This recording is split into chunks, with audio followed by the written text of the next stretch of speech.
Good morning. I've been asked to talk about the future of the internet in 10 minutes, so a lot of luck. And I don't have a t-shirt either. Well, let's go back to the wonderful days of yesteryear when the internet and the idea of the internet was full of optimism. The idea that this would transcend national boundaries, rules, and regulations, that is summed up in John Perry Barlow's 1996 Declaration of Freedom of the Internet. And this persisted for a while. We had Bill Clinton saying in, I guess, around 2000 on a talk about regulating the Chinese regulating the internet. He said, good luck with that. That's like nailing Jell-O to the wall. Well, I think they've managed.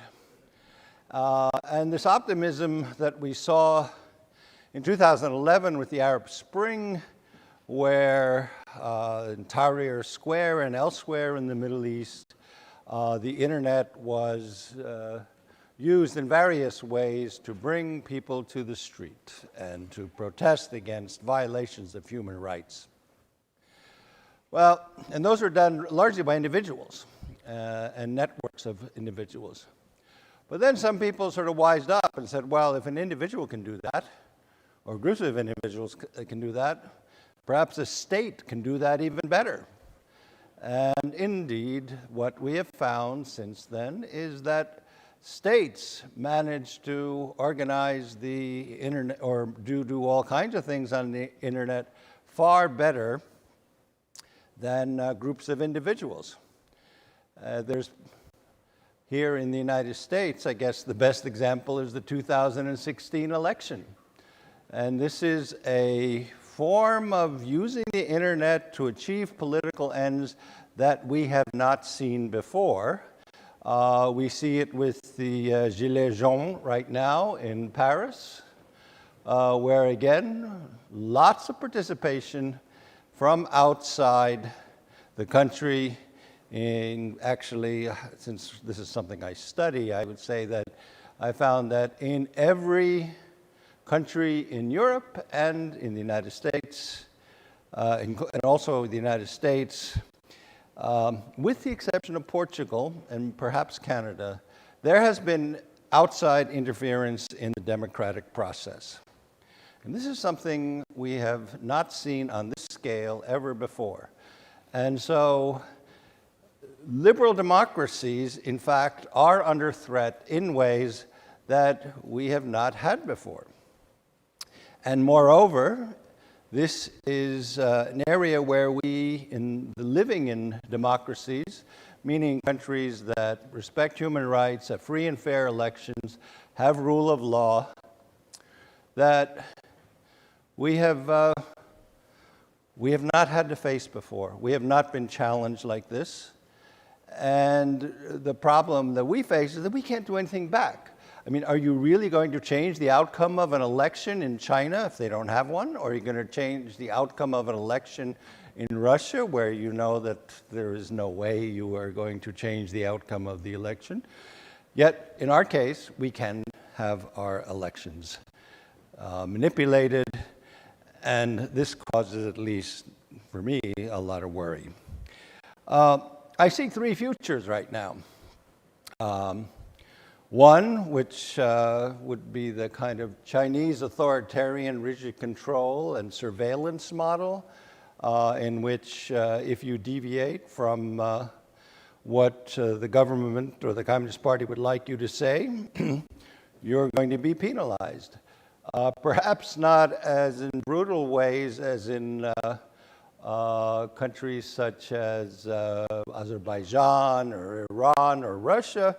I mean, that too can happen, but basically with 2020, when the social credit model comes in which all of your actions are monitored and rated and will give you points that either plus points or minus points that will give you access to privileges or will deny you privileges, ranging from the kinds of hotels you can stay in to whether you can get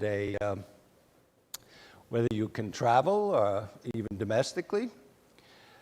This is one model, the surveillance authoritarian model, that in its most perfected form we see today in China, but we see a number of other countries in one way or another using the internet to surveil their citizens and to control them, and also to keep them keep them isolated from news from the outside, as in the case of the Great Firewall of China, but we also see this, say, for example, in Iran.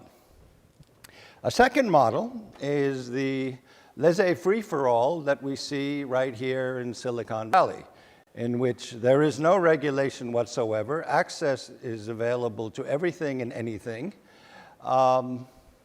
And where Silicon Valley, as the worldwide mecca of IT, is considered the ultimate in what can be achieved. Of course, I don't know how many of you live here, but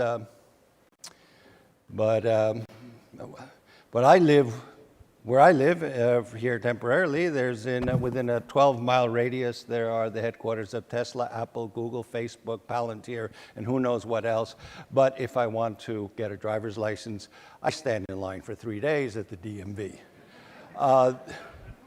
As opposed to my country, which I'll get to in a moment. But the point is that, in fact, everything is possible here, except there is virtually no development of any kind of public services. And the third model is, was mentioned before, the European model, in which the primary focus actually is on the privacy rights of the individual. And then secondary concerns involve data transfer and finally taxation, which really irks. I mean, people don't quite understand it, but if companies make their money from advertising in countries like Germany with a population of 82 million, and France with a population of 60 million, and Italy with 55, 57 million, and Spain with 40, 50 million, yet they all pay taxes, and very few taxes, on revenue generated in those countries. In Ireland, with a population of 3.5 million and pay virtually no taxes. This does irk people because in Europe, because money is being made off their citizens, but the companies are not paying taxes to those countries. So those are some of the difficulties. Of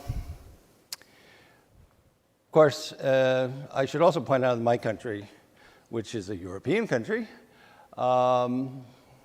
remains, after I don't know how many times they've done the survey, but we remain #1 in internet freedom in the world. And so this is not something. Thank you. Wow. Thank you. That's for Estonia.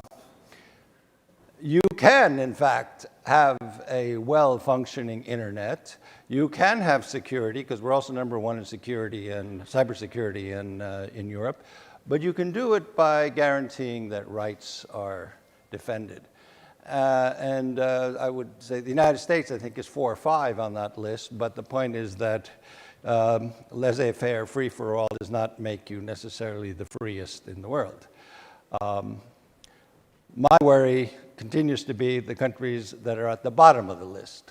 And those countries that are on the bottom of the list are the countries that that I fear will be causing huge damage to us. And finally, I'd say what we have to realize about the internet is that it has, in fact, destroyed the notion of distance and time that was always the basis of conflict. There is no force, mass equals mass times acceleration. There's no more acceleration, there's no time, there's no distance. And force can be used, metaphorically here, in disrupting the elections and democratic processes of those countries from Australia, New Zealand, Japan, South Korea, up across America, and up to my little country, right up on the border against Russia. And that means we have to look at defense and defending our democracies in different ways than from the days when we had a time and distance-based approach to defense of kinetic warfare. Today, kinetic warfare is still a possibility, but in fact, why bother starting a war, attacking someone with tanks and bombs and missiles when in fact you can disrupt their elections and you can get elected the candidate or the candidates that you would prefer to see that would follow policies that you like.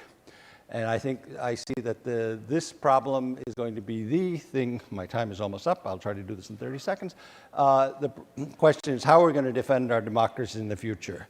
And I do not believe that the solutions are strictly digital. I think we will have to look at how we run our democracies. We will have to look at sort of serious issues. I mean, in the Anglo-Saxon countries, I think first past the post elections are a serious problem. I think the Electoral College, with this disproportionate representation, which allows sort of focusing on disrupting elections much better than in the pre-digital era. I'm not sure whether anonymity and democracy are necessarily completely compatible. So I think we have a lot of work ahead of us, and we do have to rethink how we do democracy in the digital era, not just look for better and better algorithms that will discover deep fakes and fake news stories. So it's going to be a tough life for us all. And but the point is that we really do need to think much more broadly than strictly in terms of what the two great inventors here have brought us, the TCP/IP protocol and the hypertext transfer protocol. We're going to have to find solutions in how we organize our lives in democratic countries that respect human rights. And that is, I guess, the point of this whole meeting today. Thank you.